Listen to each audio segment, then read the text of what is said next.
The Accord on Fire and Building Safety in Bangladesh was signed on May 15, 2013.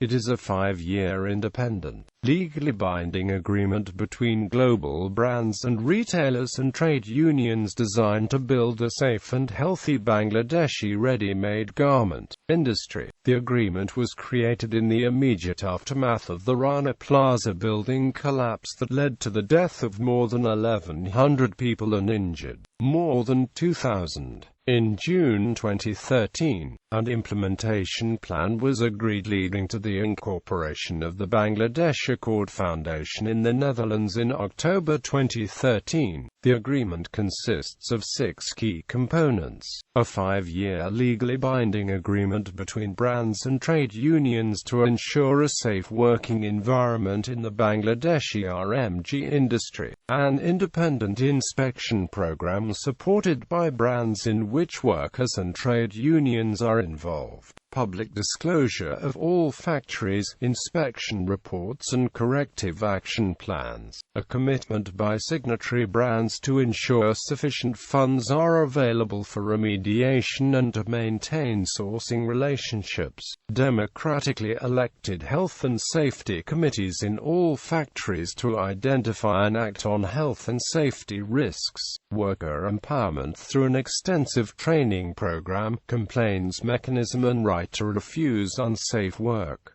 Creation of the Accord. The Accord was sponsored and created by the Industrial Global Union and the Uni Global Union in alliance with leading NGOs, the Clean Clothes Campaign and the Workers' Rights Consortium. It is an expanded version of an earlier 2-year accord that had been signed only by PVH and Chibo, following the 2013 Sava building collapse on April 24, 2013 that resulted in over 1,100 deaths. There was wide global interest by both the consuming public and clothing retailers in establishing enforceable standards for fire and building safety in Bangladesh. The German government sponsored a meeting of retailers and NGOs at the beginning of May, and the meeting set a deadline of midnight of May 16, 2013 to sign up to the agreement.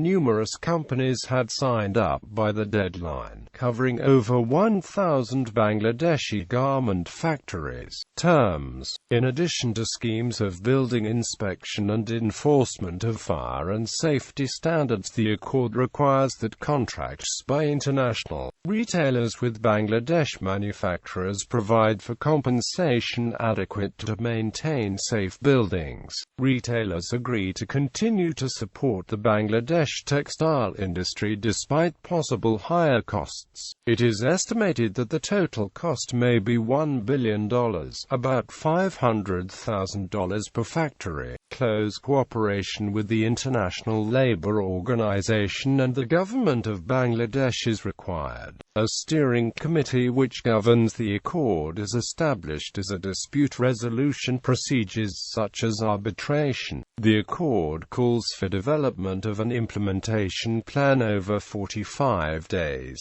Signatories. Since October 29, 2013, the Accord has been signed by over 200 apparel brands, retailers and importers from over 20 countries in Europe, North America, Asia and Australia, 2 global trade unions, and 8 Bangladesh trade unions and 4 NGO witnesses. Some of the notable companies are listed below. For a complete list, see the Bangladesh Accord website.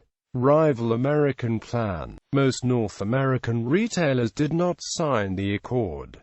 Companies like Gap Inc. and Walmart cited liability concerns. According to spokespersons for the retail industry, American courts which allow class actions, contingent fees, and do not require losing plaintiffs to pay legal fees, might permit liability claims against retailers in the event of another disaster which might result in substantial enforceable judgments. In contrast to European courts which generally do not allow class actions, forbid contingent fees, and require losing plaintiffs to pay winning defendants legal fees and costs. However, as John C. Coffey, professor of corporate law at Columbia Law School, pointed out Kiobel v. Royal Dutch Petroleum Co. might apply, thus foreclosing suits by Bangladesh workers under the Alien Tort Claims Act, but this seems unlikely. It is more likely that liability will be based on contract law. On July 10, 2013, a group of 17 major North American retailers calling themselves the Alliance for Bangladesh Worker Safety announced the Bangladesh Worker Safety Initiative. The initiative drew criticism from labor groups who complained that it was less stringent than the Accord and lacked legally binding commitments to pay for improvements. Latest. In 2 years, the Accord have inspected more than 1,500 factories for fire, electrical and structural safety. Many safety issues were identified at each inspected factory. Accord said fixing all these hazards is a huge work for the RMG industry, but safety remediation work in those factories is underway. There has been especially good progress on electrical remediation, which is positive as most factory fires are caused by electrical hazards.